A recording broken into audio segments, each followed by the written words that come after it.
பேசு தமிழா பேசு, பேசு தமிழா.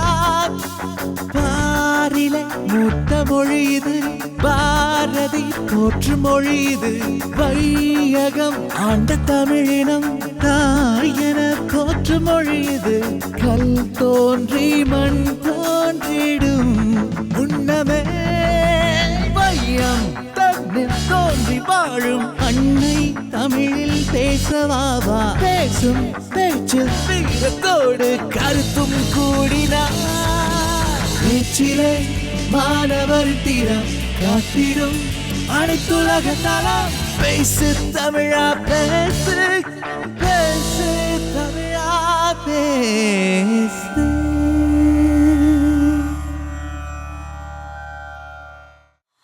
அனைத்துலக பேசு தமிழா பேசு போட்டியின் 2ஆம் சுற்றுக்கு 8 போட்டியாளர்கள் தேர்ந்தெடுக்கப்பட்டனர்.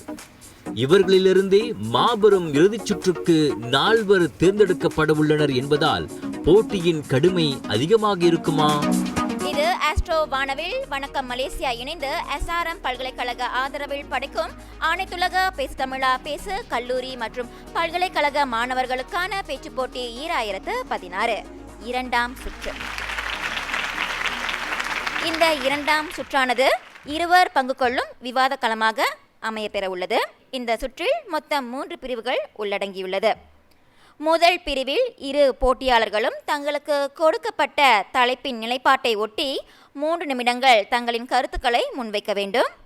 அதனைத் தொடர்ந்து ஒவ்வொருவருக்கும் தனது எதிர் தரப்பினர் கூறும் கருத்தினை மறுத்து பேச ஒரு முறை வாய்ப்பு வழங்கப்படும். உங்களின் கருத்து மறுத்தல் 90 வினாடிக்குள் இருத்தல் அவசியம். அடுத்ததாக போட்டியாளர்கள் இருவரும் எதிர் தரப்பினரிடம் வாத தலைப்பு குறித்து ஒரு கேள்வி கேட்க வேண்டும். அதற்கு அந்த எதிர் தரப்பினர் பதில் அளிக்க வேண்டும். கேள்விக்கான பதிலும் 90 வினாடிக்குள் இருக்க வேண்டும்.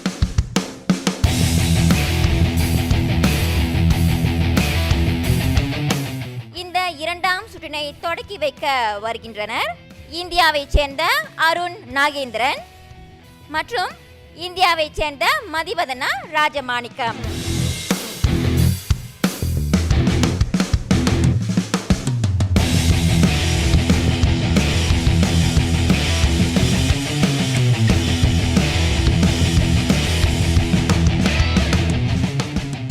ஏன் உலக தரத்திற்கு நாம் செல்வதற்கு அடித்தளமாக நமக்கு தேவையாக இருப்பது தரமான ரசிகர்கள் என்று நான் சொல்லுகிறேன் என்றால், ஒரு திரைப்படத்தை ஒரு தரமான இயக்குனர் தரமான முறையிலே வெளிப்படுத்தினாலும் அந்த திரைப்படத்தை தரமான திரைப்படமா இல்லை தரமற்ற திரைப்படமா என்பதை நிர்ணயம் செய்பவன் யார் என்று பார்த்தால் அவன் ரசிகனாக மட்டும்தான் இருக்கிறான். நீங்கள் உலக திரைத்துறையை எடுத்து பாருங்கள் தோழர்களே.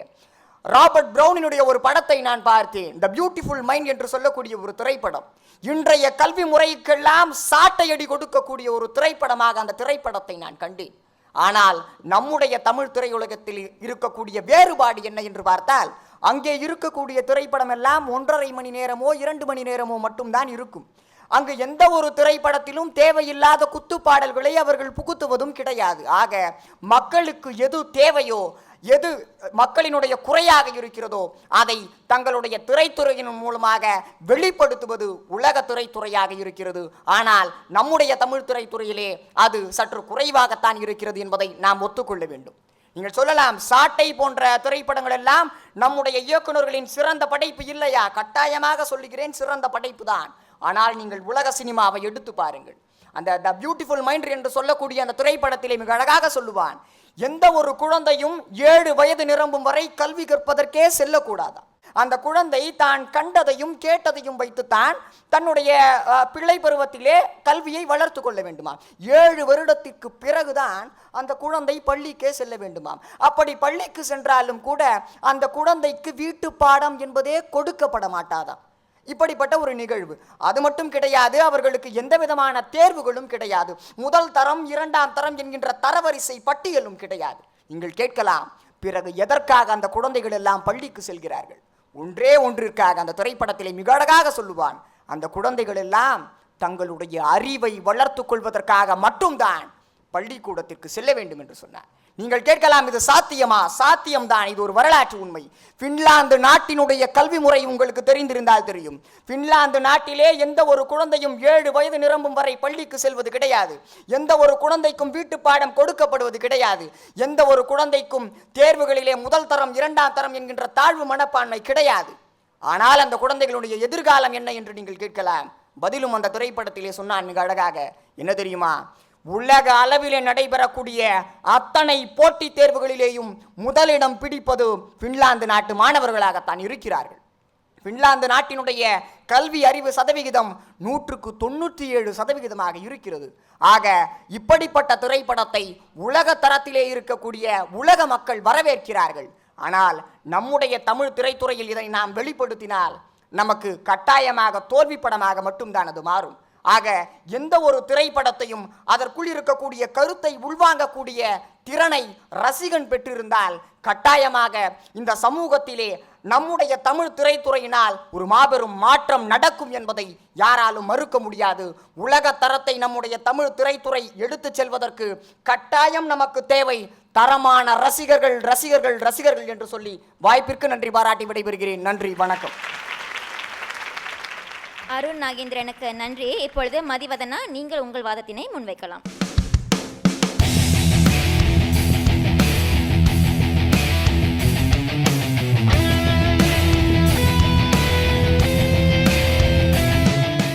அவர் சொன்னால் சவுக்கடி விழுந்தது போர் இருந்தது ஒரு படத்தை பார்த்த பொழுது அப்படி என்றார். எனக்கும் விழுந்தது சவுக்கடி. அக்னிபத் என்ற படம் நம் அனைவருக்கும் தெரிந்த ஒன்றுதான். தமிழ்நாட்டை உலுக்கி போட்டது பிப்ரவரி மாதம் 2012. ஒரு சிறுவன் தன் ஆசிரியரை குத்தி கொலை செய்து விட்டான். இரத்த வெள்ளத்தில் கிடக்கிறாள் அந்த ஆசிரியர். அப்பொழுது அவன் வாக்குமூலம் கொடுக்கிறான். உனக்கு எப்படி இந்த பழி உணர்வு வந்தது என்று கேட்டபொழுது அக்னிபத்தை போன மாதம் பார்த்தேன் என்றான். இதில் எங்கே இருக்கிறது உங்கள் ரசிப்புத்தன்மை? இந்த தமிழ்நாட்டை மட்டுமல்ல, இந்தியாவையும் இப்பொழுது ஒரு விஷயம் உலுக்கி கொண்டிருக்கிறது. 500 ரூபாய் 1000 ரூபாய் செல்லாது என்று சொன்னதுதான். பணமில்லா பரிவர்த்தனையை பற்றி அன்றே சொன்னார். நான் கடவுள் என்ற பெயரில் அன்பே சிவத்தில் அனைவரின் மனதையும் உலுக்கி எடுத்தார் கமலஹாசன். தரமான இயக்குனர்கள் இருப்பதால் தான் சாட்டை போன்ற படங்கள் வெளிவந்தது. ஆதலால் தான் என் எதிர்த்தரப்பினர் வாயிலிருந்தும் வெளிவந்தது சாட்டை என்ற படம். சவுக்கடி எங்கு கொடுக்கப்பட வேண்டும் என்று தெரியுமா? மனதில் கொடுக்கப்பட வேண்டும். ஒவ்வொரு படமும் ஆணித்தனமாக பதியப்பட வேண்டும். இப்பொழுது வந்தது ரெமோ என்ற படம். என்ன கருத்து இருந்தது சொல்லுங்கள்? சமூக ஆர்வம் அங்கு எங்கே இருந்தது? காதல் என்ற ஒரு வார்த்தை போதுமா? உண்ணுவதற்கு உணவு வேண்டாமா? படுப்பதற்கு இடம் வேண்டாமா? இப்படிப்பட்ட சமூக ஆர்வம் கொண்டவைகளாக தமிழ் படங்கள் இருக்க வேண்டும். அதற்கு தரமான இயக்குனர்கள் இருக்க வேண்டும். சிசுவை அன்னை பிழிந்தெடுப்பாள் என சொல்வார்கள். அப்படி செதுக்கி செதுக்கி ஒரு படத்தை கொடுத்தால் தான் ரசிகர்களும் பார்ப்பார்கள். பொழுதுபோக்கு என்ற ஒரு வார்த்தையை வைத்துக்கொண்டு ரசிகர்களிடத்தில் சேர்ந்தால் சமூகம் என்ற வார்த்தை நிலை குலைந்து போய்விடும் அல்லவா என்று என் முறைக்கு திரையிட்டு விடைபெறுகிறேன். நன்றி, வணக்கம். இப்பொழுது நீங்கள் உங்களின் கருத்து மறுத்தலை புரியலாம். முதலாவதாக அருண். கற்றது தமிழ் என்கின்ற ஒரு திரைப்படம். அந்த திரைப்படத்தை போல ஒரு மிகச்சிறந்த ஒரு சமூக அக்கறையோடு ஒரு தமிழ் படித்த ஒரு இளைஞனினுடைய வெளிப்பாடாக அந்த திரைப்படத்தை நான் பார்த்தேன். ஆனால் அந்த திரைப்படம் ஒரு வெற்றி திரைப்படமாக மாற்றப்பட்டதா என்றால் தரமான ரசிகர்கள் தமிழ் திரைத்துறையிலே இல்லை. அந்த காரணத்தினால் அது தோல்வி திரைப்படமாக மாறியது. இதை உங்களால் மறுக்க முடியாது. நீங்கள் சொல்லலாம், சங்கர் போன்ற பல மிகச்சிறந்த இயக்குனர்கள் பல தரமான திரைப்படங்களை வெளியிடுகிறார்களே. நான் ஒத்துக்கொள்கிறேன், தரமான இயக்குனர்கள் தமிழ் திரைத்துறையிலே இருக்கிறார்கள். ஆனால் அவர்களும் தங்களுடைய படத்தினுடைய சுய லாபத்திற்காக தரமற்ற செயல்களையும் செய்கிறார்கள் என்பதை மறுக்க முடியாது. ஒரே ஒரு உதாரணம் சொல்கிறேன். நண்பன் என்கின்ற திரைப்படம் உங்களுக்கு தெரியும். இந்திய நாட்டினுடைய கல்வி முறையை மாற்றக்கூடிய ஒரு திரைப்படம் அது. ராஜ்குமார் ஹிரானி ஹிந்தியிலே எடுத்தார், அதை தமிழிலே சங்கர் மொழிபெயர்த்தார். ஆனால் நீங்கள் அதற்கும் இதற்கும் இருக்கின்ற வித்தியாசத்தை பார்த்தால் அந்த திரைப்படம் நல்ல திரைப்படம், நான் ஒத்துக்கொள்கிறேன். ஆனால் ரசிகனுக்கு எது முதலிலே சென்று சேரும் என்பதற்கான ஒரு சிறிய உதாரணம். அந்த திரைப்படத்திலே புத்தகத்திற்கான விளக்கத்தை ஆங்கிலத்திலே சொல்லுகிறார். அந்த விளக்கத்தை நான் சொல்லுகிறேன். Instruments that record, analyze, summarize, organize, debate, that explain information that are illustrated, non-illustrated, hardbound, paperbound, jacketed, non-jacketed, with foreign introduction, table of content index, that is intended for the enlightenment, enrichment, enhancement, understanding and the education of the human brain through the sensory route of vision, sometimes touch. இது சங்கர் புத்தகத்தினுடைய விளக்கமாக கொடுத்துக்கப்பட்ட ஒரு கருத்து. இது எத்தனை ரசிகனுக்கு புரியும் என்பது எனக்கு தெரியவில்லை. அதே சங்கர் அதே திரைப்படத்திலே படத்தினுடைய இறுதியிலே மிக ஆழமான ஒரு கேள்வியை கேட்கிறார். என்ன தெரியுமா? மூக்கும் மூக்கும் இடித்து கொள்ளுமா என்று ஒரு மிக ஆழமான சமூக அக்கறையை வெளிப்படுத்துகிறார். ஆக தரமான இயக்குனர்களும் தங்களுடைய லாபத்திற்காக தரமற்ற செயல்களை செய்வதால் தான் உலக தரத்திலே தமிழ் திரைத்துறை தாழ்ந்து கிடக்கிறது. அதை மீட்டெடுப்பதற்கு தரமான இயக்குனர்களையும் தாண்டி அதை ரசிக்கக்கூடிய தரமான ரசிகன் என்பவன் கட்டாயமாக தேவைப்படுகிறான் என்பதை உங்களால் மறுக்கவோ மறைக்கவோ முடியாது. மதிவதனா, இப்பொழுது நீங்கள் உங்கள் கருத்து மறுத்தலை புரியலாம். தோழர் மிக அருமையாக மூச்சு விடாமல் ஒரு கருத்தை சொன்னார். வேலையில்லா பட்டதாரியிலும் மூச்சு விடாமல் ஒரு வசனம் வரும். அதை சொல்லிவிட்டால் கைத்தட்டுக்காக சொல்லிவிடுவேன் என்று சொல்லிவிடுவார்கள். தரமான இயக்குனர்களே இல்லையாம், பின்பு எங்கிருந்து ரசிகர்கள் வருவார்கள்? எத்தனை நாள் காதல் என்ற வார்த்தையை வைத்து கட்டி போடுவீர்கள் கண்களை? அந்த ஒரு வார்த்தை மட்டும் பொழுதுபோக்காக மாறிவிட்டு அனைவரின் இதயங்களை பறித்தால், சமூக ஆர்வங்களை குலைத்தால், ராக்கெட் வேகத்தில் அது ரசிகர்களை பன்மடங்காக ஆக்கும். ஆனால் தரமான இயக்குனர்கள் இல்லை என்றால் படமே எங்கு என்ற கருத்தை இங்கு நிலைக்க விரும்புகிறேன். தோழியிடம் என்னுடைய கேள்வி என்ன என்று பார்த்தால், நீங்கள் சொன்னீர்கள் இயக்குனர்கள் இல்லை என்றால் திரைப்படமே கிடையாது. ஒத்துக்கொள்கிறேன். ரசிகனே இல்லை என்றால் திரைப்படத்தை நீங்கள் யாருக்காக எடுக்கிறீர்கள்? உங்களுடைய திரைப்படத்தினுடைய நோக்கம் சென்று சேருமா? அப்படி பார்க்கும் பொழுது கட்டாயமாக ரசிகன் என்கின்ற ஒருவன் தேவைப்படுகிறான். என்னுடைய கேள்வி என்னவென்றால், ரசிகன் இல்லாமல் அந்த திரைப்படம் தரமான ஒரு இயக்குனரால் தரமான ஒரு திரைப்படம் என்று நீங்கள் சொல்லக்கூடிய அந்த திரைப்படம் யாருக்காக எடுக்கப்படுகிறது? அது எப்படி சமூகத்திலே மாற்றத்தை செய்யும் என்பது என்னுடைய கேள்வி. தரமான இயக்குனர்கள் இருந்தால் ரசிகன் தானாக உருவாகுவான் என்பதுதான் என்னுடைய கருத்து. பொழுதுபோக்கை மட்டும் பார்க்கிற ரசிகர்கள் அல்ல தமிழர்கள். பொழுதுபோக்கை மட்டும் வைத்தால் அது இந்திய அளவில் உலக அரங்கில் தமிழ் சினிமாவை எடுத்துக்கொண்டு போய்விடுமா என்பது கேள்விக்குறியாகத்தான் உள்ளது. தரமான இயக்குனர்கள் இருந்தால் அது நேராக ரசிகனை போய் சென்றடையும். அப்பொழுது ரசிகனிடத்தில் சமூக ஆர்வம் உண்டாகும் என்பது என்னுடைய கருத்து. இப்பொழுது உங்களுக்கான கேள்வியை தொடுக்கலாம் அருணுக்கு. எல்லோரிடத்திலும் ரசிக்கத்தக்க ஒரு படம் இப்பொழுது வந்தது, அச்சம் என்பது மடமையடா. அதில் என்ன சமூக கருத்து இருந்தது என்பது எனக்கு தெரிந்தாக வேண்டும். ஏனென்றால் ஒரு தங்கையுடைய தோழி அண்ணன் கூட்டிக் கொண்டு போகிறான். இதையெல்லாம் ஏற்கும்படி இருக்கிறதா? முதலிலே பாரதியினுடைய அந்த அச்சம் என்பது மடமையடா என்கின்ற அந்த பெயருக்காகவே அந்த திரைப்படத்தை எங்களுடைய ரசிகர்களான நாங்கள் பார்த்தோம். இரண்டாவது, அந்த திரைப்படத்திலே இருக்கக்கூடிய தள்ளி போகாதே என்ற பாடலை நீங்கள் கொஞ்சம் தள்ளி வைத்து விட்டு சிந்தித்தால் அதிலும் ஒரு மிக ஆழமான கருத்து இருக்கிறது. ஒரு இளைஞன் இருக்கிறான், வாழ்க்கையிலே காதலையும் இழந்து காதலுக்காக செல்கிறான். ஆனால் காதலை இழந்து விட்டான் ஏதோ ஒரு சந்தர்ப்ப சூழ்நிலை காரணமாக. ஆனால் அவனுடைய வாழ்க்கையிலே அவன் அடைந்த அத்துணை துன்பங்களையும் பொதுப்பணி தேர்வு எழுதி அவனுக்கு இந்திய ஆட்சி பணியாளர் என்கின்ற பதவி கிடைத்தும் அது தேவையில்லை என்று சொல்லி ஐபிஎஸ் அதிகாரியாக தன்னுடைய துன்பத்திலிருந்து அவன் தன்னுடைய வாழ்க்கையை தன்னுடைய சுய மரியாதைக்காக அடுத்த நிலைக்கு எடுத்து செல்ல வேண்டும் என்று நினைத்து அவனுடைய வாழ்க்கையிலே வெற்றி பெற்றான் அல்லவா? அதுதான் அந்த திரைப்படத்தினுடைய வெற்றிக்கு காரணம் என்பது என்னுடைய கருத்து. இப்பொழுது எங்களுடைய விவாதம் மிகவும் காரசாரமாக சென்று இப்பொழுதுதான் முடிவடைந்தது. உண்மையிலேயே இந்த சுற்று ஒரு சவாலான ஒரு சுற்றாக எங்களுடைய கருத்து மோதல் என்பது எந்த அளவிற்கு எங்களால் வெளிப்படுத்த முடியுமோ அந்த அளவிற்கு நாங்கள் வெளிக்கொணர்ந்தோம்.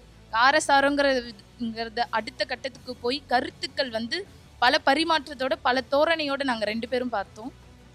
ஒவ்வொரு வார்த்தைகளுக்கும் ஒவ்வொரு விளக்கங்கள் இருப்பதை 2 பேர் உணர்ந்தோம். இந்த போட்டி முடிந்த பிறகு இறுதி சுற்றுக்கு தகுதி பெற்றாலும் பெறாவிட்டாலும் கலந்து கொண்டமைக்கு மகிழ்ச்சி. ஒரு நிதர்சனமான உண்மையை தரமான இயக்குனர்கள் தான் காரணம்னு நான் எடுத்து வச்சதுல பெருமிதம் கொள்றேன். பேசு தமிழா பேசு, பேசு தமிழா பேசு.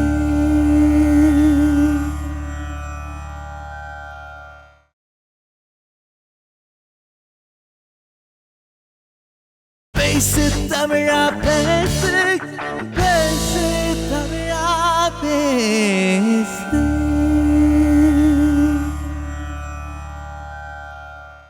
அடுத்ததாக இரண்டாம் சுற்றில் போட்டியிட வருகின்றார்கள் ஸ்ரீலங்காவைச் சேர்ந்த சுதாகரன் பாலன் மற்றும் இந்தியாவைச் சேர்ந்த சரவணன் கோபால்.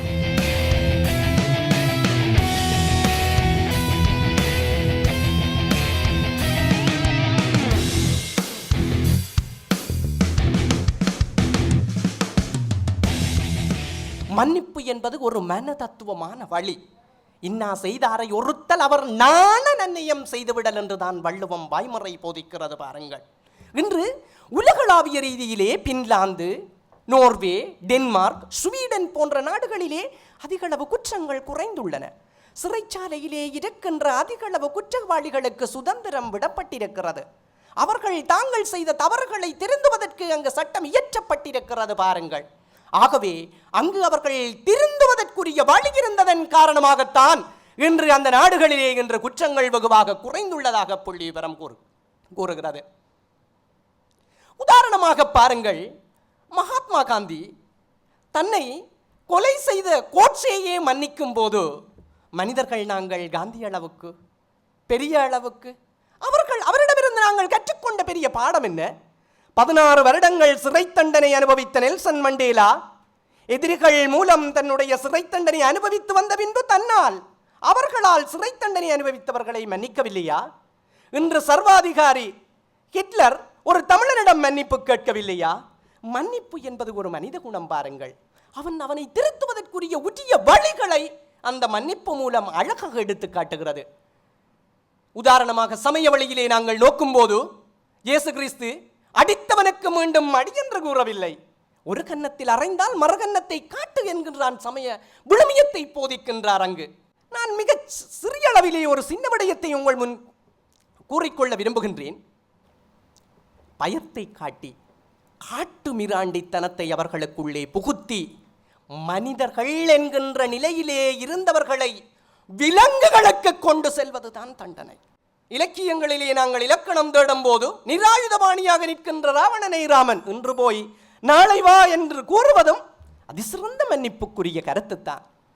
ஆக தவறிழைக்கும் மனிதனை தவறிழைக்கும் மனித கண்ணோட்டத்தோடு நோக்காமல் அவனுக்குரிய திருத்துவதற்குரிய வழி செய்தால் நிச்சயம் சமூகத்தில் அவன் சிறந்ததொரு பிரஜையாக ஆக்குவதற்கு, திருந்தி வாழ்வதற்கு மன்னிப்பு மட்டுமே வழி என்று ஆணித்தரமாக கூறி விடைபெறுகிறேன். நன்றி. சுதாகரன் பாலனுக்கு நன்றி. இப்பொழுது சரவணன், நீங்கள் உங்களின் கருத்தினை முன்வைக்கலாம்.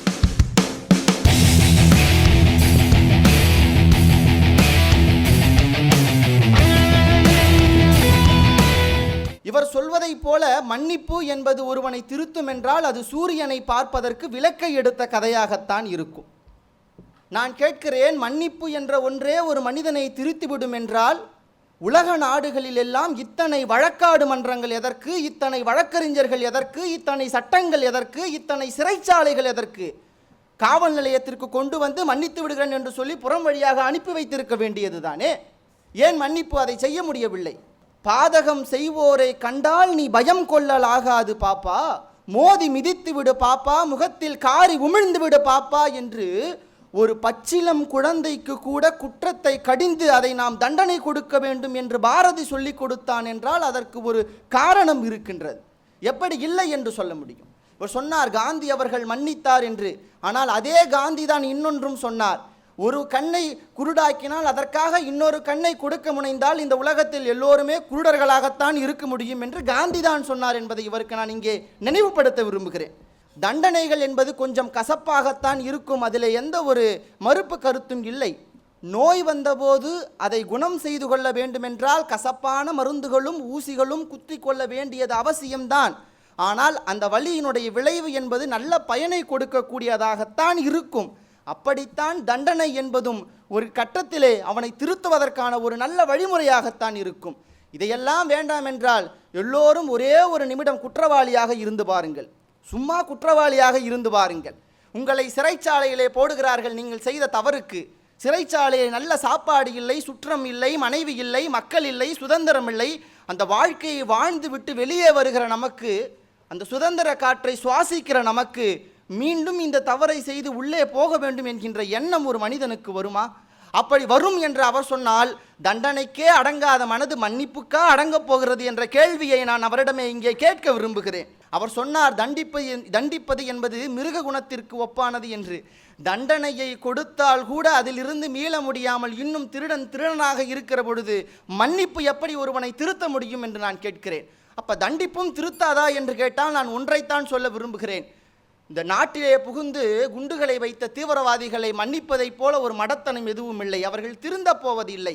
ஆனால் தண்டிப்பு கொடுத்தால் திருந்துவார்களா என்றால் திருந்த மாட்டார்கள்.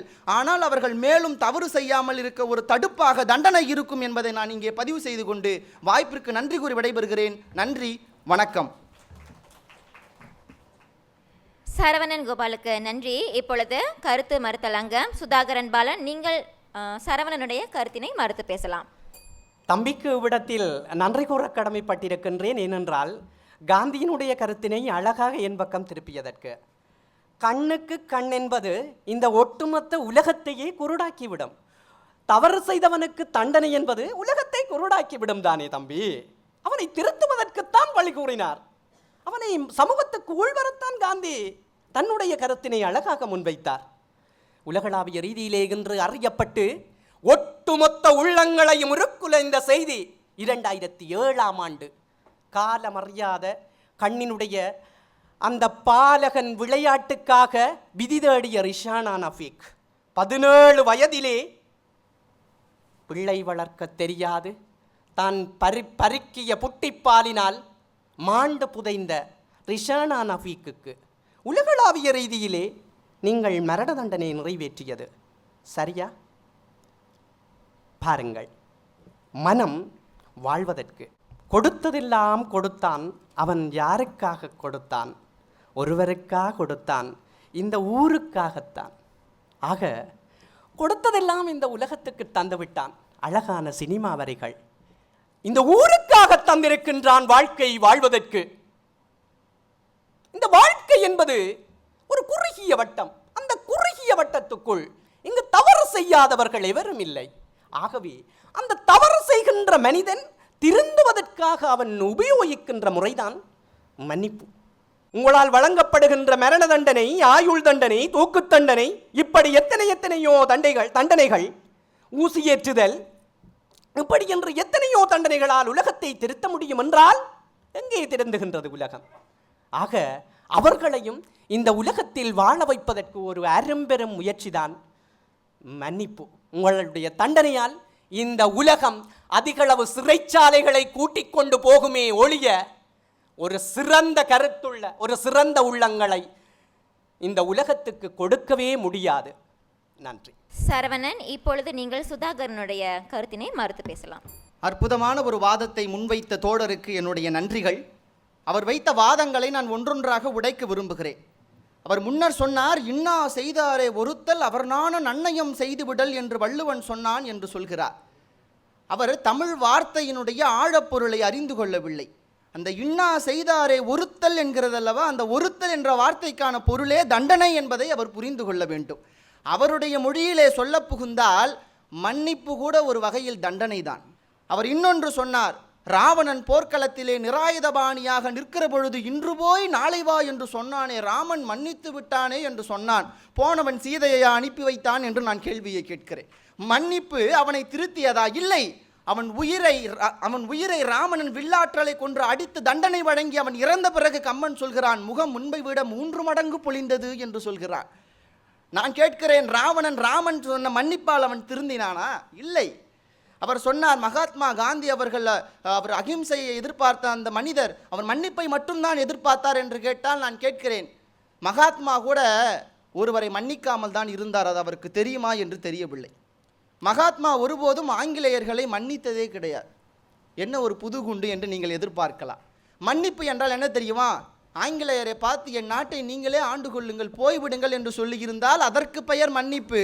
நீ என்ன செய்தாலும் என் நாட்டிற்காக நான் ஏதாவது ஒரு வகையில் உனக்கு குடைந்தலை கொடுத்து கொண்டே இருப்பேன் என்றால் அது கூட ஒரு வகையிலே ஆங்கிலேயருக்கு கொடுத்த தண்டிப்பு தான் என்கின்ற ஆழப்பொருளை இவர் புரிந்து கொள்ள வேண்டும் என்று இறுதியாக உலகத்திற்கே உலக பொதுமறையாயிருக்கும் வள்ளுவத்தின் ஒரு குறளை இங்கே முன்வைக்க நான் விரும்புகிறேன். சொல்ல பயன்படுவர் சான்றோர் கரும்பு போல் கொல்ல பயன்படும் கீழ் என்று வள்ளுவன் சொன்னான். வள்ளுவனே சொன்னான், அடங்காத கயவர்களை எல்லாம் கரும்பை பிழிகின்ற எந்திரத்திலே போட்டு பிழிவதைப் போல பிழிந்தால் தாண்டா அவன் வரிக்கே வருவான் என்று வள்ளுவனே சொன்னான் என்றால், தண்டனை எங்கே தேவையோ அங்கே தண்டனைகள் தேவைதான். சிறைச்சாலைகளை உடைத்து விட்டால் பிறகு உலகமே ஒரு சிறைச்சாலையாய் மாறிவிடும் என்பதை அவர் புரிந்து கொள்ள வேண்டும் என்று சொல்லி நல்லதொரு வாய்ப்பிற்கு நன்றி கூறி விடைபெறுகிறேன். நன்றி, வணக்கம். இப்பொழுது சுதாகரன், சரவணனுக்கான உங்களின் கேள்விகளை தொடுக்கலாம். இந்த மரண தண்டனை வழங்கப்படுகின்றவர்கள் எல்லாம் இறுதியிலே திருந்துவதற்கு ஒரு நிமிடம் வழி கேட்கின்றார்கள். அதற்காக உங்களுடைய தண்டனை வழி கொடுப்பதில்லை. குறிப்பாக மயூரன், ரிஷானா நபிக், சேயா, இப்படி அந்த உள்ளங்களை தாங்களாகவே உணர்ந்து இந்த உலகத்தில் வாழ்வதற்கு, தாங்கள் விட்ட தவறை உணர்ந்து அவர்கள் வாழ்வதற்கு ஆசைப்படுகிறார்கள். அவர்களுக்கு நீங்கள் கூறுகின்ற தண்டனை மிக பொருத்தமானதா? திருந்தி வாழ ஆசைப்படுகின்ற உள்ளங்களுக்கு உங்களுடைய பதில்? அருமையான ஒரு கேள்வி. அவருக்கு இன்னொன்றை நான் நினைவுபடுத்த விரும்புகிறேன். சட்டம் என்பது தவறு செய்த அனைவரையும் கூண்டுக்குள் நிறுத்தி உனக்கு இந்த தண்டனை, உனக்கு இந்த தண்டனை என்று சொல்லுவது அல்ல சட்டம். அவன் மீது சூழ்நிலைகளால் தவறு செய்தாலோ அல்லது அவனை தற்காத்து கொள்ள அவன் தவறு செய்தாலோ மன்னித்து இந்த நீதிமன்றம் அவரை விடுதலை செய்கிறது என்ற வார்த்தை அவர் கேட்கவில்லை என்றுதான் தோன்றுகிறது. அவர் சொன்னார், தண்டனைகள், அதுவும் மரண தண்டனை கொடுப்பவர்கள் மாற ஒரு வழி கேட்கிறார்களே, கொடுக்க மாட்டீர்களா என்று கேட்கிறார். நிறைய முறை இந்தியாவும் சரி பல நாடுகளும் சரி சிறைச்சாலையிலே நன்னடத்தையோடு நடந்து கொள்பவர்களுக்கு ஆயுள் தண்டனை குறைத்தபடியும், ஆயுள் தண்டனை இல்லாதவர்களை விடுதலை செய்தபடியும், தூக்கு தண்டனை பெற்றவர்களை இரட்டை ஆயுள் தண்டனைப்படியும் கொடுக்கக்கூடிய சட்டம் வழக்கு இருப்பதை அவர்கள் புரிந்து கொள்ள வேண்டும் என்பதே அவருடைய கேள்விக்கு நான் பதிலாக இங்கே முன்வைக்கிறேன். தோழர் அவர்களுக்கு ஒரே ஒரு கேள்விதான். மன்னிப்பு ஒன்றே ஒருவனை திருத்திவிடும் என்றால் எதற்காக உலக நாடுகள் எல்லாம் சட்டங்களை வைத்து தண்டனை வழங்குகிறது என்று சொல்லுங்கள். உடல் ரீதியாக கொடுக்கப்படுகின்ற தண்டனை உடலை வருத்தும், மனது ரீதியாக கொடுக்கின்ற மன்னிப்புத்தான் மனிதனை திருத்தும். இதற்குத்தான் முதல் அடிப்படை. அழகான வினா நண்பரே. திருத்துவதற்கு ஏற்ற வழி மன்னிப்புத்தான். தவறு செய்கின்றான் மனிதன், அவனை திருத்துவதற்கு உரிய வழி மன்னிப்பு. ஆக இங்கு இருக்கின்ற சட்டங்களில் கூட, அழகான சட்டங்களில் கூட, தவறு செய்கின்ற மனிதன் சிறைச்சாலைக்கு செல்கின்றான். சிறைச்சாலைக்கு சென்ற பின்பு அது என்னையா முன்ஜாமீனில் வருகிறார்கள், பின்ஜாமீனில் வருகிறார்கள். சட்டத்திலும் ஓட்டை விழுகிறது, கவனித்துக் கொள்ளுங்கள். வேண்டுமானால் அவர்களையும் மன்னித்து விடலாம். அங்கே முன்ஜாமீன் பின்ஜாமீன் என்று 2-3 சட்டங்கள், அங்கே சட்டங்கள் ஓட்டை விழுகிறது. ஆக ஏழைகளுக்கு ஒரு சட்டம், பணக்காரர்களுக்கு மறுசட்டம் இங்கு வேலை செய்யவில்லையா? ஆக இங்கு இருப்பவர்கள் தங்களுடைய வளத்தை பயன்படுத்தி கொண்டு தாங்கள் தப்பித்துக் கொள்கிறார்கள். உங்களுடைய சட்டம் சரிவர இயங்கினால் இப்படியான தவறுகள் நடக்க வாய்ப்பே இல்லை. மீண்டும் உடல் ரீதியாக கொடுக்கப்படுகின்ற தண்டனை உடலை வருத்துமே தவிர மனதுக்கு கொடுக்கப்படுகிற மன்னிப்புத்தான் மனிதனை திருத்தும் என்று கூறி உங்களிடமிருந்து விடைபெறுகின்றேன். நன்றி, வணக்கம். முதல் சுற்று எப்படியோ முடித்து 2வது சுற்றுக்கு வந்த பிறகு உண்மையிலே எனக்கு ஒரு பயங்கரமான ஒரு விவாதமாக தான் இருந்தது அப்படின்னு சொல்லணும். அதுவும் தலைப்பு வேற எப்படி ஒரு கத்தி மேலே நிற்கிற மாதிரியான ஒரு தலைப்புன்னு கூட சொல்லலாம். தவறிழைத்தவர்களுக்கு ஒரு சரியாக திருத்துவதற்கு ஏற்றபடி தண்டிப்பாக மன்னிப்பான்னு கொடுத்துட்டாங்க. உண்மையிலே தோழர் ஒரு மிகப்பெரிய எனக்கு ஒரு நல்ல எதிர்வாதங்களை வைக்கக்கூடியவராக இருந்தார் அப்படின்னு தான் சொல்லணும். தோழர் மிக அருமையாக எதிர்வாதங்களை செய்யக்கூடியவராகவும் இலக்கிய ரசனையோட சில கேள்விகள் கேட்டுச்சு. இந்த கேட்டார், மிக அருமையாக இருந்தது. மிக கடுமையான போட்டி. நான் எது பேசுகிறேன்னு நான் காந்தியை பற்றி சொல்லும்பொழுது காந்தியிலிருந்தே கேள்வி கேட்டு அப்படி மடக்கிறதுன்ற மாதிரி ஒரு விறுவிறுப்பாக எனக்கே ரொம்ப பேசும்பொழுது அடுத்து நான் என்ன பேச போகிறேன்னு தெரியலே, அதுக்கு அவர் என்ன விவாதம் சொல்ல போகிறாருன்னு தெரியலேன்ற மாதிரி தான் இருந்தது. நன்றாக செய்தன் என்ற நம்பிக்கை இருக்குது.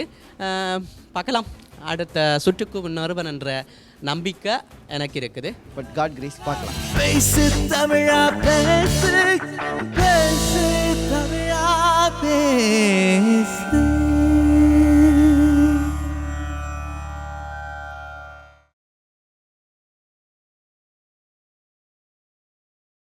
பேசு தமிழா பேசு, பேசு தமிழா பேசு.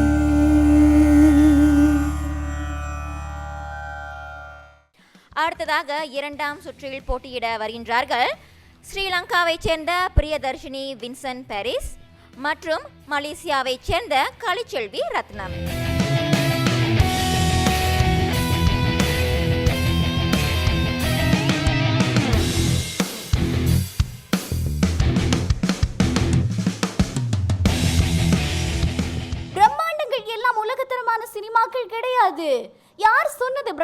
சினிமாக்கள் உலகத்தரமான சினிமாக்கள் என்ற பிரம்மாண்டம் எது தெரியுமா? உண்மையிலேயே இந்த சினிமாக்களை விளக்குவதற்கு தொழில்நுட்பம், பாடல் காட்சிகள், அந்த காட்சிகள், இந்த காட்சிகள் எல்லாம் பயன்படுத்தப்படுவதெல்லாம் கதையை விளக்குவதற்காகத்தான். ஒரு சினிமா உலக தரத்தை எட்ட வேண்டுமெனில் அதற்கு தேவை நல்ல கதை, நல்ல களம். அதுதான் உலகத்தரமான சினிமா. நான் ஆரம்பத்திலேயே சொல்லியிருந்தேன், மிக உயர்ந்த ரசனைக்காரர்கள் தான் இயக்குனர்கள். இயக்குனர்களுக்கு ஒரு விதமான பித்து இறக்கும். எப்போதுமே என் பின்னால் கைதட்ட கேட்டுக்கொண்டே இருக்க வேண்டும். நான் இன்றைக்கு இந்த இடத்துல இருந்து பேசுகிறேன் என்றால் நீங்கள் பார்க்கிறீர்கள் என்பதற்காகத்தான். நான் படம் எடுக்கிறேன், நீங்கள் யாருமே பார்க்கவில்லை, நான் அடுத்த படம் எடுப்பேனா? அப்போ நிச்சயமாக ஒரு இயக்குனருக்கு தரமான படங்களை கொடுப்பதற்கு ரசிகர்கள் தேவை. Children of heaven, taste of cherry, டெட்ரஸ் கேன் ஃப்ளை, இந்த படங்களை பார்த்தோமான உலகத்தரமான சினிமாக்கள் மிக மிக எளிமையான நடையிலே லாபகமாக கொடுக்கப்பட்டிருக்கும். இன்றைக்கு நம்முடைய சினிமாக்களிலே அத்தனையும் செயற்கை. சும்மா குறை சொல்லக்கூடாது. ரசிகர்கள் ஆதரிக்கவில்லையானாலும் உலகத்தரமான சினிமாக்கள் எங்களால் எடுக்க முடியும் என்று. அப்படி இல்லை. ரசிகர்கள் நினைத்தால் ஒரு சினிமாவை உயர்ந்த இடத்துக்கு கொண்டு செல்லவும் முடியும், கீழான நிலைக்கு தள்ளவும் முடியும். நான் சில கேள்விகளை கேட்க விரும்புகிறேன். குறிப்பிட்ட சில படங்களை சொல்ல விரும்புகிறேன். ஆரண்ய காண்டம், உரியடி, வீடு, வெயில், இந்த மாதிரியான படங்கள் தமிழ் சினிமாவிலே எடுக்கப்பட்டது. ஆனால் இந்த பெயர்களை கேட்டதுமே இது பரிச்சயமானவர்கள் மிக குறைவு. என்றால் யாருக்காக படம் எடுக்கிறோம்? யாரை அது சென்றடைய போகிறது? ஆரண்ய காண்டத்தை எடுத்த இயக்குனர் இன்றைக்கு நாட்டிலேயே இல்லை, வேறு நாட்டுக்கு ஓடிவிட்டார். இந்த மக்களுக்கு படம் எடுக்க முடியாதையா? ஏனென்றால் ரசிப்பதற்கு ஆட்கள் இல்லை. ரசிப்பதற்கு ஆட்கள் இருந்தால் தான் அந்த சினிமா உலக தரத்தை எட்ட முடியும் என்பதை ஆணித்தரமாக இந்த இடத்திலே கொண்டு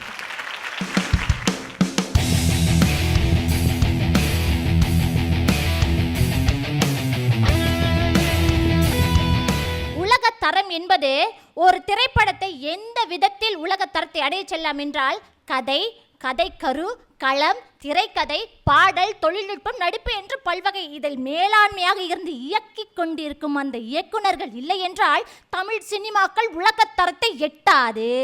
இதற்கு முன்பே கதை, திரைக்கதை, வசனம், இயக்கம் என்று நம்முடைய இயக்குனர்கள் பெயர்கள் இருக்கும். அதே உலக தரத்தில் உள்ள திரைப்படங்களை பார்த்தோம் என்றால் இயக்கம் என்று அவருடைய பெயர் மட்டும்தான் இருக்கும். ஏனால் இயக்கத்தை மட்டும் அவர் முதல் மூச்சாக பார்ப்பார். இன்று இயக்குனர்கள் எல்லாம் நடிகராகிவிட்டார்கள். தாடி வைத்தவெல்லாம் தாகூரா, மீசை வைத்தவர் எல்லாம் பாரதியா என்பது போல இயக்குனர்களே நடிப்பதனால் தரமான இயக்குனர்களை நாம் இழந்து விட்டோம். மேலும் இயக்குனர்களுக்கிடையே புத்தாக்க சிந்தனை மிகவும் குறைந்து கொண்டு வருகின்றது.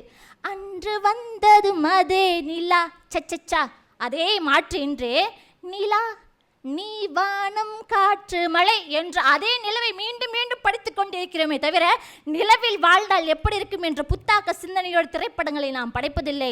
நீல நிற கண்ணன் என்று நம் இதிகாசத்திலும் திரைப்படங்களிலும் பார்த்து பழகியதை பார்த்த வெண்ணிற மனிதன் என்ன செய்தான்?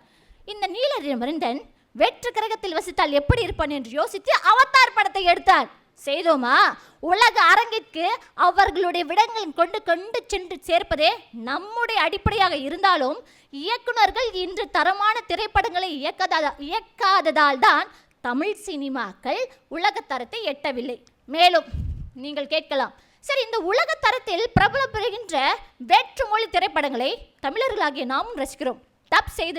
டப்பிங் படங்கள் என்று வரும் உலக தர படங்களை நாம் ரசிக்கின்றோம். ஆக ரசிகர்கள் மீது குறையில்லை. அந்த ரசிப்பு தன்மைக்கு தீனி போடும் வகையில் இயக்குனர்கள் திரைப்படங்களை எடுப்பதில்லை. இதை நாம் ஒற்றுக்கொள்ளதான் வேண்டும். மேலும் பெண்கள் போகப் பொருளாக காட்டப்படுவதும் இங்கேதான். பிற மொழி படங்களிலோ உலக தரத்தை அடையும் படங்களிலோ இது இல்லை என்று நான் சொல்லவே மாட்டேன். ஆனால் நம் தமிழ் திரைப்படங்களில் இது மிகுதியாக காணப்படுகின்றது. சரி, அப்படியே வைத்துக்கொள்வோம். ரசிகர்களால் புறக்கணிக்கப்பட்ட ராம் போன்ற திரைப்படங்கள் உலக தரத்தை எட்டவில்லையா? இதற்கு முழு முதற் காரணம் இயக்குனர்களா, ரசிகர்களா? சரி, ரசிகன் என்றாலே தரமானவன் தான். அதில் எங்கேயா தரமான ரசிகன், தரமில்லாத ரசிகன் இருக்கிறார்கள்? இயக்கி உருவாக்கி படைக்கும் படைப்பாற்றலை கொண்ட அந்த திறனாளியின் கருத்து வடிவில் வரும் திரைப்படம் தான் அந்த இயக்குனரின் கையில் இருக்கின்றது.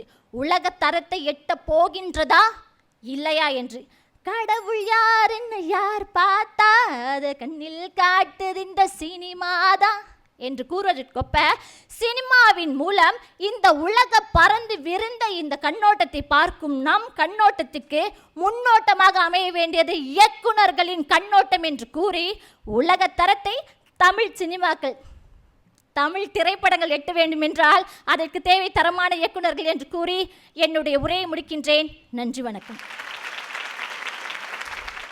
பிரியதர்ஷினி, இப்பொழுது உங்களின் கருத்து மறுத்தலை புரியலாம். என் தோழி எப்போதும் என் அருமை தோழி அள்ளி வீசியிருக்கிறார் நான் வெட்டி பேசுவதற்கான தரவுகளை. நீங்கள் அழகாக சொன்னீர்கள், இயக்குனர்கள் உலகத்தரமான சினிமாக்களை இயக்க விரும்பவில்லை. ஏன் இயக்கவில்லை? ரசிக்கிறதுக்கு ஆள் இல்லம்மா. ஸ்டேஜில் உட்காந்து படத்தை பார்க்கறதுக்கு ஆள் இருந்தால் தானே உலகத்தரமான சினிமாக்களை எடுக்க முடியும். இங்கே தான் ரசிக்கிறதுக்கு ஆளே இல்லையே. ஏன் என்றால் ரசிகனுடைய ரசனை குறுகி போயிருக்கிறது. இன்றைக்கு முத்த காட்சிகளையும் கமர்ஷியல் படங்களையும் எடுத்துக்கொண்டிருக்கிறோம் என்றால் ரசிகனுடைய ரசனை அந்த அளவுக்கு இருக்கிறது. அப்போ எங்கே மாற்றம் வர வேண்டும்? நல்ல ரசிகர்கள் உருவாக்க வேண்டும் என்றால் அவர்களுடைய ரசனை பரப்பு அதிகமாக்க வேண்டும். அதே போல 2 படங்களை அழகாக உதாரணம் சொன்னீர்கள். ஹேராம் போன்ற படங்களை உலகத்தரமான சினிமாவுக்கு சென்ற படங்களாக 2 படங்களை சொன்ன உங்களுக்கு 2000 தோற்று போன படங்களை நான் சொல்லட்டுமா? ரசிகர்களுடைய ரசனை எப்படி? ரசிகர்கள் ஆதரித்தால் தான் ஒரு சினிமா உலக தரத்தை அடைய முடியும். அதே போல நமக்கு தெரிந்த நீங்கள் சொன்னீர்கள் கடவுள் யாரென்று யார் பார்த்தார், அதை கண்ணில் காட்டுவது சினிமா தான். தவறு விடுகிறீர்களே. அங்கேதானே நாங்கள் உலகத்தரத்தை எட்டுவதற்கான தடைகள் இருக்கிறது. சாகச சினிமாவை அன்றையிலிருந்து இன்றைக்கு வரைக்கும் அந்த ஹீரோயிசம் என்று சொல்லுவார்கள் இல்லையா, அந்த சாகச சினிமாவை பார்த்து பார்த்து நமக்கு நன்றாய் பழகிவிட்டது. கற்பனைக்கு நம்முடைய சக்திக்கு எட்டாததை சினிமா காட்டுகிற போது கைதட்ட தயாராக இருக்கிறோம். அங்கேதான் ரசிகனுடைய ரசனை குறுகி போகிறது. அது இல்லை, உலக தரத்தை எட்டி இருக்கிற ஈரானிய படங்கள் என்னத்தை காட்டுகிறது? ரியாலிட்டி என்று சொல்லப்படுகிற அந்த நடைமுறையை காட்டுகிறது. நாங்கள் எங்களுடைய ரசிகர்களை ஏமாற்றிக் கொண்டே இருக்கிறோம். இந்த கடவுள் யாரென்று யார் பார்த்தார் என்கின்ற மாதிரி பிரம்மாண்டங்களையும் நடைமுறைக்கு சாத்தியம் இல்லாத விடயங்களையும் காட்டிக் கொண்டிருப்பதால் தான் தமிழ் சினிமா இந்த உலக தரத்திற்கு செல்லவில்லை. எங்கே பிழை இருக்கிறது என்று இப்போது புரிந்திருக்கும் என்று நினைக்கின்றேன். நிச்சயமாக ரசிகர்களுடைய ரசனை மாறினால்தான், ரசிகர்கள் நினைத்தால் மாத்திரம்தான். நான் கேட்கிறேன், ஒரு படத்தை எடுக்க வேண்டும் என்றால் காசு வேண்டும். அந்த காசு வேண்டும் என்றால் 4 ரசிகன் தியேட்டரில் இருந்து படத்தை பார்க்க வேண்டும். அப்போதுதான் அந்த பொருள் கிடைக்கும். அப்போதுதான் அடுத்த படத்தை அந்த இயக்குனர் எடுக்க முடியும். ஆகவே நிச்சயமாக ரசிகர்கள் தான் உலகத்தரமான சினிமாக்களை தோற்றுவிக்க முடியும் என்று அறுதியிட்டு கூறுகிறேன். முன்னாளில் தோழி பேசிய ஒரு கருத்தில் ஒரு சில வார்த்தைகளை எனக்கு சாதகமாக விட்டு சென்று விட்டார். அதாவது அவர் கூறினார், முதலில் பேசும் பொழுது திரைப்படங்களுக்கு அதை உலக தரத்திற்கு இட்டு செல்வதற்கு முக்கியம் கதை, களம். இது 2ம் நிர்ணயிப்பது இயக்குனரா ரசிகரா? இது 2ம் நிர்ணயிப்பது இயக்குனர். இயக்குனர் தான் எந்த கதை களத்தில், எந்த கருவில், திரைக்கதத்தில் ஒரு படத்தை எடுக்க போகிறேன் என்று முடிவு செய்கிறார். அதை பார்ப்பேன் பார்க்க மாட்டேன் என்பது ரசிகர்களின் தேர்வு. முடிவு என்னுடையது, தேர்வு அவர்களுடையது. மேலும் அவர் ஒன்று சொன்னால், தமிழ் திரைப்படங்களில் செயற்கை காட்சிகள் மிகுதியாக இருக்கின்றன. ஆமாம், அதைத்தான் நானும் சொல்கிறேன். இயக்குனர்கள் செயற்கை காட்சிகளை முக்கி திணிப்பதால் தான் ரசிகர்கள் இதைத்தான் ரசிப்பார்கள் என்று சப்பை கட்டுகிறார்கள். சரி, நான் கேட்கிறேன், எத்தனை இயக்குனர்கள் ரசிகர்களிடம் சென்று கருத்து கணிப்பு எடுத்த பிறகு இந்த திரைப்படத்தை செய்யவா வேண்டாமா என்று சொல்கிறார்கள்? எடுப்பதை எடுத்துக்கொண்டுதான் இருப்பேன், பார் அல்லது பார்க்க விடு என்று அவர்களும் போய்கொண்டுதான் இருக்கிறார்கள். மேலும் அவர் அழகாக இன்னொன்று சொன்னார். வீடு, பசி போன்ற திரைப்படங்களை கோடி காட்டினார். தோல்வி படங்கள் எத்தனை என்று எனக்கு தெரியாது. நான் காட்டியது உலக அரங்கில் அங்கீகரிக்கப்பட்ட தமிழ் திரைப்படங்கள். ஆனால் இவை அனைத்தும் ரசிகர்களால் புறக்கணிக்கப்பட்ட படங்கள். ரசிகர்களிடையே அதிக வரவேற்பு பெறாத படங்கள் தான் உலக தரத்தில் இன்று நமக்காக ஓரிரு இடங்களில் நின்று கொண்டிருக்கின்றன. ஆகவே இதிலிருந்து தெரியவில்லையா, ரசிகர்களின் ரசிப்பு தன்மை என்பது மன உவகைக்காக மட்டுமே அன்றி ஒரு கேளிக்கை நிறைந்த இந்த தொழில் சார்ந்த துறையில் உலக தரத்தை தமிழ் சினிமாக்கள் எட்ட வேண்டுமெனில் அதற்கு தேவை தரமான இயக்குனர்கள் தான். நன்றி. இப்பொழுது பிரியதர்ஷினி, நீங்கள் உங்களின் கேள்வியை முன்வைக்கலாம். தோழி, நீங்கள் சொல்வதை போல உலக தரத்தை எட்டுவதற்கு நம்முடைய சினிமாக்கள் எட்டுவதற்கு இயக்குனர்கள் தான் தேவை என்று சொல்லுகிறீர்கள். என்னிடத்திலே கேள்வி என்று சொல்வதை விட சின்ன சந்தேகம் ஒன்று இருக்கிறது. நான் ஆரம்பத்திலேயே சொன்னது போல இந்த இயக்குனர்கள் மனசு உடைஞ்சிட்டாங்க. ஏன்னா அவங்களால படைப்புகளை கொடுக்க முடியல, ஏன்னா ரசிக்கிறதுக்கு ஆட்கள் இல்லை. அப்போ அப்படியாக இயக்குனர்கள் மனமுடைந்து போயிருக்கிற நேரத்தில் இனியும் நல்ல படங்கள் வரும் அப்படின்னு நீங்க எதிர்பார்க்குறீங்களா? உலக தரத்தை எட்டக்கூடிய படங்கள் வரும்னு நீங்க நினைக்கிறீங்களா? சரி, காசு இல்லை படம் செய்யறதுக்கு. சரி, கேள்விக்கு மிகவும் நன்றி. சமீபத்தில் வெளியான உங்களுக்கு பதில் சொல்லணும்னா, இனியும் வருமா என்பது எதிர்காலத்தின் கையில் இருக்கின்றது, ஆனால் நிச்சயம் வரும் என்பது என்னுடைய கருத்து கணிப்பு. அதற்கு ஒரு முன்னோட்டம் கபாலி என்ற திரைப்படம்.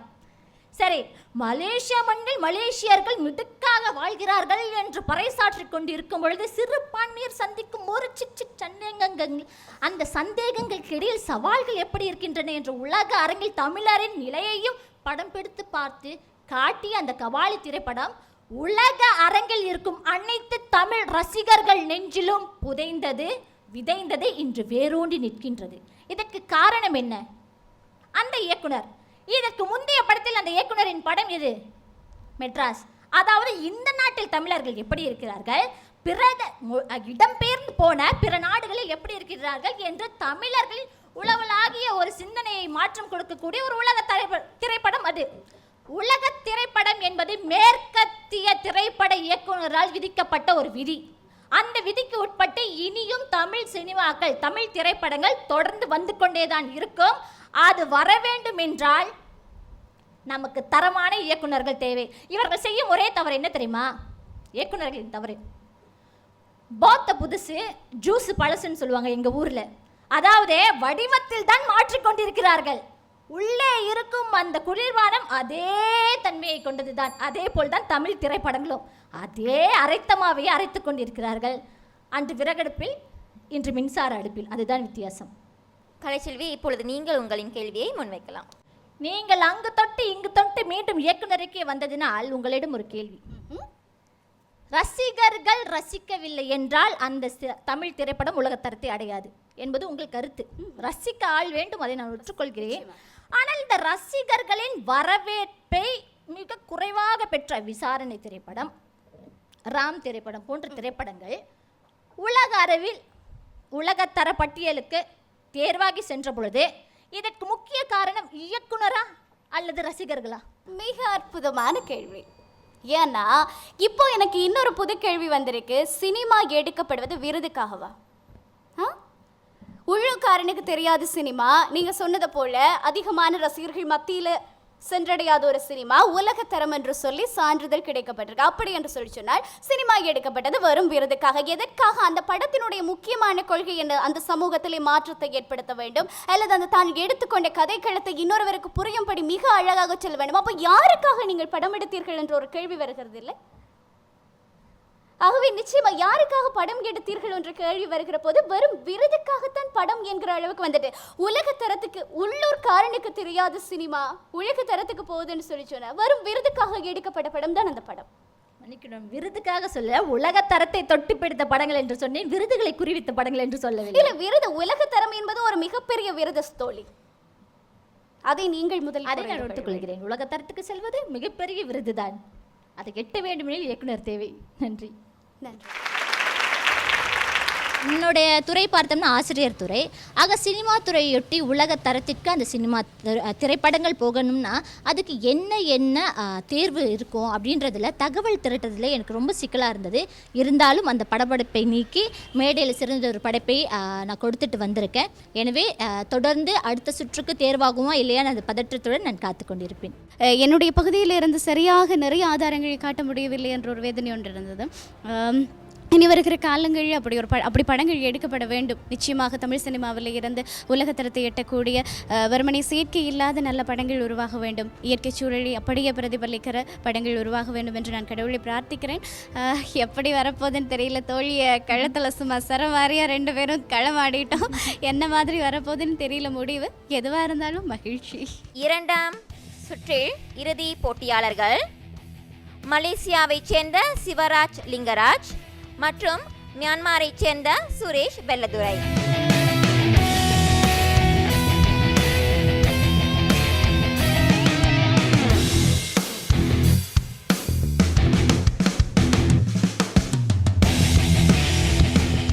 முரட்டுத்தனமான ஒரு குதிரைக்கு ஒரு பக்குவத்தை வர வைக்க வேண்டும் என்றால் காய் அடித்தலும் கடிவாளம் போடுவதுதான் ஒரு சிறந்த செயல்.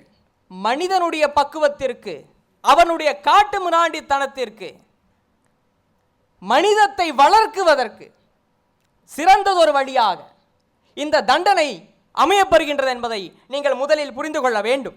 பாதிக்கப்பட்டவர்கள் பழிவாங்கும் உணர்ச்சியை கொண்டிருக்க கூடாது என்பதற்காகத்தான் தண்டனை கொண்டிருக்கின்றது.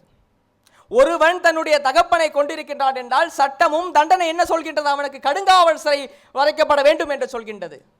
மாறாக மன்னிப்பு கொடுத்தால் மகன் சும்மா இருப்பானா என்பதுதான் என்னுடைய கேள்வி. மகன் சும்மா இருந்தாலும் பேரன் சும்மாக இருப்பானா என்பதுதான் என்னுடைய கேள்வி. உங்களுடைய மன்னிப்பு என்பது என்ன தெரியுமா? அடுத்த ஒரு குற்றத்திற்கான ஒரு தொடர்ச்சியாக நீங்கள் கருதி கொண்டிருக்கின்றீர்கள். வள்ளுவன் மிக அழகாக சொல்கின்றார், அஞ்சுவது அஞ்சாமை வேதமை அஞ்சுவது அஞ்சல் அறிவார் தொழில். நீ எதற்கு பயப்படுகின்றையோ இல்லையோ, ஒரு கட்டுப்பாட்டிற்கும் ஒரு தண்டனைக்கும் நீ பயப்பட வேண்டும். தவறு புரிவர்களை நாம் என்ன சொல்லுவோம்? சமயத்தில் ஈடுபாடாக இரு, உனக்கு நன்னெறி பண்புகள் வரும் என்று சொல்லுவோம். ஏன் சொல்கின்றோம்? சாமி வந்து மன்னிப்பு கொடுப்பாரா? இல்லை. கரும வினைகள் என்பதன் மூலம் உனக்கு தண்டனை வழங்கப்படும் என்பதற்காகத்தான் சமயத்தில் பக்குவமாயிரு என்று சொல்கின்றோமே. ஆக தண்டனை என்பது ஒரு மனிதனுக்கு மனிதத்தை போதிக்கக்கூடிய ஒரு செயலாகத்தான் இந்த உலகத்தில் அமைய வருகின்றது. ஆரம்ப காலத்தில் ஆசிரியரிடம் பெரும்படி வாங்காதவன் நாளைய காலத்தில் காவல்துறையில் பெரும்படி வாங்குவான் ஒரு நிதர்சனமான உண்மையாகத்தான் இருக்கின்றது. ஏன் குழந்தை வளர்ப்பில் பிரச்சனை என்றால், அம்மா நீங்கள் உங்களுடைய பிள்ளையை ஆரம்ப காலத்திலிருந்து மன்னித்து வளர்த்திருக்க வேண்டும் என்று சொல்ல வேண்டியதானே, ஏன் கண்டித்து வளர்த்திருக்க வேண்டும் என்று சொல்கின்றீர்களே? அப்ப கண்டிப்பு என்பது ஒரு மனிதத்தை வளர்க்கின்றது, ஒரு ஒழுங்கினத்தை தருகின்றது.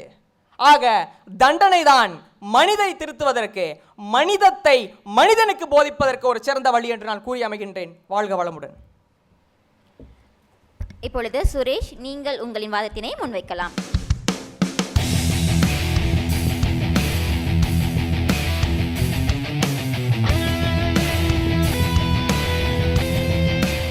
தண்டனை எப்படியும் கட்டினாலும் தண்டனை கொடுத்தா ஒருத்தன் திருந்துவானா? ஒரு ஆசிரியர் ஒரு மாணவனை அடிக்கிறான்.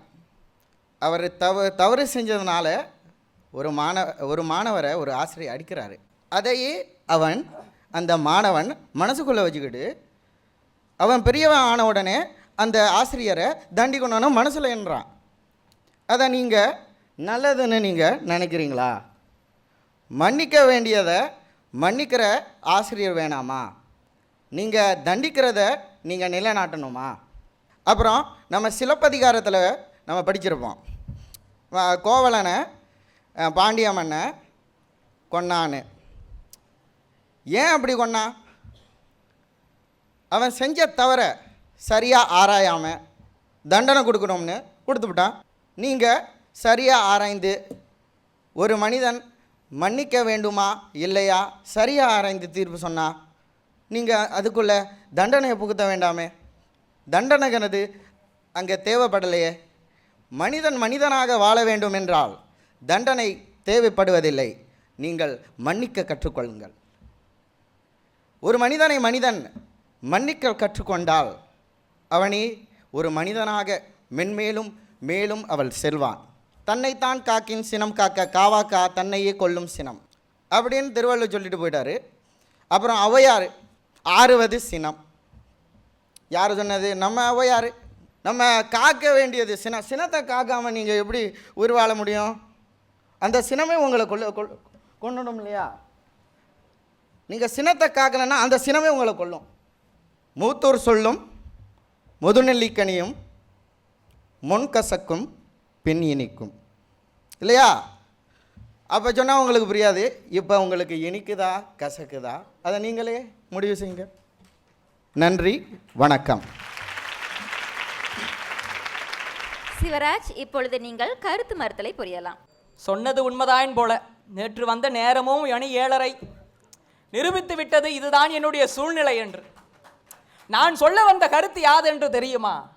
உங்களுடைய பார்வையில் நான் தவறானவாகவோ இருந்தாலோ, என்னுடைய நிலைப்பாடு தவறான ஒன்றாகவோ இருந்தாலோ மன்னித்து விட்டிருக்கலாமே. நீங்கள் மறுத்து பேசக்கூடிய காரணம் யாது? உங்களுடைய நிலைப்பாட்டுக்கு உண்டான உரிமையை நீங்கள் காக்க வேண்டும். மனிதத்தை காக்க வேண்டும் என்றால், மனிதத்தை மனிதனுக்கு போதிக்க வேண்டும் என்றால் பொது மன்னிப்பின் மூலமாக அது சாத்தியமில்லை என்பதுதான் எனக்கு அமையப்படுகின்றது. தண்டனையின் மூலமாக குற்றம் புரிந்த அந்த மனிதனுக்கு அந்த குற்றத்தினுடைய வழிகளை நம்மால் உணர்த்த முடியும். ஆனால் என்னை பொறுத்த மட்டில் மன்னிப்பு என்பது குற்றம் புரிந்தவனுக்கு இரண்டாம் குற்றத்தை புரிவதற்குண்டான ஒரு வாய்ப்பை அல்லவா ஏற்படுத்தி தருகின்றது. உலக அரசியல் அரங்கில் எத்தனை தீவிரவாதிகளுக்கு பொது மன்னிப்பு கொடுக்கப்பட்டுள்ளது? கணக்காய்வில் மிக குறைவாக தானே உள்ளது. காரணம் யாது? காட்டு மிராண்டித்தனத்தை கட்டுப்படுவதற்கு தண்டி போன்றுதான் சரிபாட்டு வரும். பொது மன்னிப்பு என்பது ஒருபோதும் குற்றத்தை குறைவதற்கும் மனிதத்தை வளர்ப்பதற்கும் ஒருபோதும் உதவாது என்பது என்னுடைய கருத்தாக அமைகின்றது. காந்தி தேசம் பாரத தேசம் என்றால் நான் ஒரு விஷயத்தை சொல்லிக்கொள்ள விரும்புகின்றேன். காந்தி அகிம்சையை விரும்பினார், அகிம்சத்தை போதித்தார். ஆனால் அவரை சுட்டவரை இந்த தேசம் நீதியை நிலைநாட்ட வேண்டும் என்பதற்காகத்தானே தூக்கில் போட்டது. அங்க உரிமை குரல் எழுப்பப்பட்டுள்ளது எதன் மூலமாக? தண்டனையின் மூலமாக மனிதத்தை வளர்த்துள்ளது என்று கூறி விடைபெறுகிறேன். நன்றி, வணக்கம். சுரேஷ், இப்பொழுது நீங்கள் கருத்து மறுத்தல் புரியலாம். தம்பி பேசினார், ரொம்ப காரசாரமாக இருந்துச்சு, ரொம்ப சுவையாக தான் இருக்குது. தண்டனைன்னு எவ்வளவு கத்தனாலும் நீங்கள் தண்டிக்கிறவங்க அந்த தப்பு செய்யாமலே இருப்பீங்களா? நீங்கள் யோசிக்கணும் இல்லையா? ஒருத்தன் திருடுறான், அந்த திருடனை நீங்கள் ஜெயிலில் போடுறீங்க, அவனும் வெளியே வந்துடுறான், அவன் திருந்துடுவானா? நீங்கள் அவனை அந்த திருடனை நீங்கள் தண்டிக்கிறதுனால அவன் திருந்துடுவானா? இப்பொழுது சிவராஜ், நீங்கள் உங்களின் கேள்வியை முன்வைக்கலாம் சுரேஷுக்கு. ஒரு இனத்தை அழித்த கொடூரமாக முறையில் சிறுமி என்றும் பாராமல், கிழவி என்றும் பாராமல், தாய் என்றும் பாராமல் கற்பழித்து கொடூரமாக முறையில் ஒரு இனத்தை அழித்த ஒரு கொடூரனை, ஒரு கொடுங்கோலனை உங்கள் முன்னால் கொண்டு வந்து நிறுத்துகின்றேன். ஒரு இனத்தினுடைய துரோகியை உங்கள் முன் கொண்டு வந்து நிறுத்துகின்றேன். மனதார அந்த இனத்தினுடைய ஒப்புதலோடு அந்த மனிதனுக்கு நீங்கள் அந்த மனிதனுக்கு நீங்கள் மன்னிப்பு தந்து அவனுக்கு மனிதத்தை போதிப்பீர்களா அல்லது தண்டனை கொடுப்பீர்களா? இன்னல்கள் பல தந்தாலும் இருக்கும் இடத்தை நான் தவறவிடப் போவதில்லை. நம் இனத்தை அழித்தாலும் ஒருத்தனை நீங்கள் தண்டிக்க வேண்டும் என்று சொல்வது, ஒரு உயிருக்கு ஒரு உயிர். கத்தி எடுத்தவன் கத்தியால் தான் சாவான்னு நம்ம ஊரில் சொல்லுவாங்க. இப்பொழுது சிவராஜுக்கு நீங்கள் தொடுக்க வேண்டிய கேள்வியை முன்வைக்கலாம். தண்டனை ஒரு குற்றத்தின் முற்றுப்புள்ளியாகுமா, தொடக்கமா? உங்களுடைய கேள்வியின் ஊடாக என்னுடைய பதிலை நான் கண்டறிந்து விட்டேன். ஒரு தண்டனையினுடைய பொருள் யாது? குற்றத்தை குறைத்தலும் குற்றம் புரிந்தவனுக்கு தன்னுடைய தன்னிலையை உணர வைத்து மனிதத்தை போதிப்பது தானே. ஒரு குற்றத்தை முடிப்பதற்குண்டான ஒரு தொடக்கம்தான் தண்டனை. தண்டனையை நீங்கள் தொடங்கி வையுங்கள். குற்றம் புரிந்தவனும் திருந்துவான், குற்றம் செய்ய நினைப்பவனும் திருந்தி இனிமேல் செய்ய மாட்டேன் என்கின்ற ஒரு நிலைப்பாடோடு திருந்தின் மனிதனாக வாழ்வான் என்பதுதான் உங்களுடைய சுருக்கமான கேள்விகளுக்கு சுருக்கமான பதிலாக அமைந்துவிட்டது. நன்றி, வணக்கம். தலைப்பு பார்த்தீங்கன்னா கொஞ்சம் இறுக்கமான ஒரு தலைப்பு. ஆனால் நாங்கள் ரெண்டு பேரும் பேசுகிறப்போ அந்த தலைப்பு வந்து கொஞ்சம் ஜனரஞ்சகமாக போக வேண்டியதில்லை, ஜனரஞ்சகமாகவே போய்விட்டது. இயற்கையாகவே இது இயற்கையினுடைய ஏற்பாடாக தான் அமைந்தது. ஐயா என்னுடைய நண்பர்கள் என்ன பண்ணார்னா, பேச்சு வழக்கில் மூலியமாக ரொம்ப நிதர்சனமாக பேசினார். நான் வந்து மொழியை ஆட்கொண்டிருந்தனால பலருக்கு கருத்து போய் சேர்ந்திருக்கிறதா இல்லையா கூட எனக்கு தெரியாது.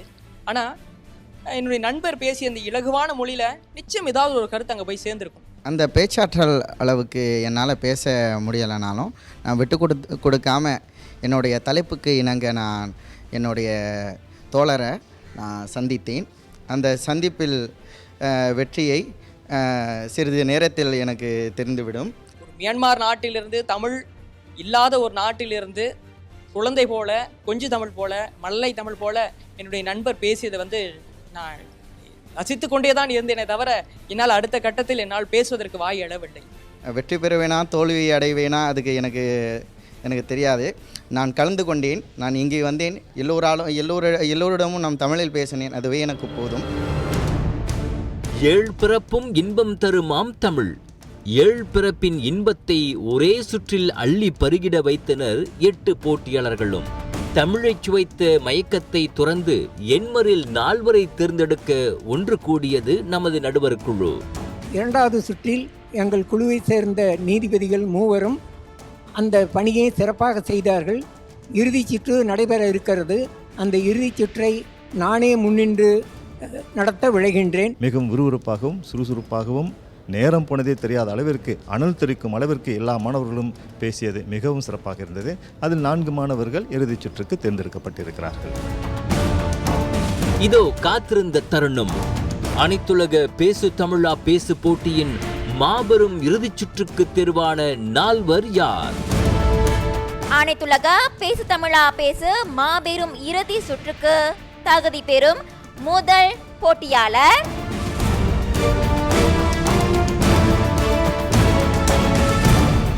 ஸ்ரீலங்காவை சேர்ந்த சுதாகரன் பாலர்.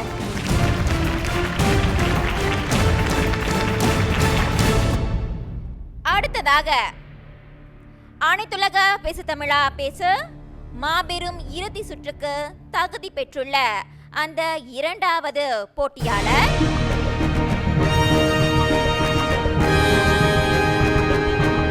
மலேசியாவை சேர்ந்த சிவராஜ் லிங்கராஜ்.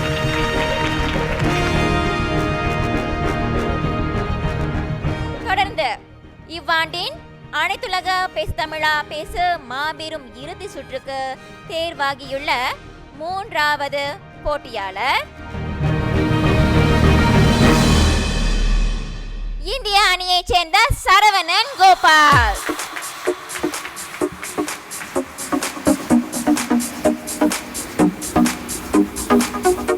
இன்னும் ஒருவருக்குத்தான் வாய்ப்பு. இவ்வருட அனைத்துலக பேசு தமிழா பேசு மாபெரும் இறுதி சுற்றுக்கு தகுதி பெற்றுள்ள அந்த 4வது போட்டியாளர்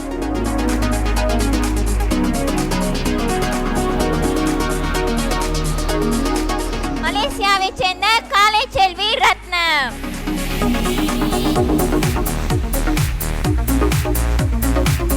ஆக இவர்கள் தான் இவ்வாண்டின் அனைத்துலக பேசு தமிழா பேசு மாபெரும் இறுதி சுற்றில் களமிறங்கும் போட்டியாளர்கள். அவர்களுக்கு சபாஷ்.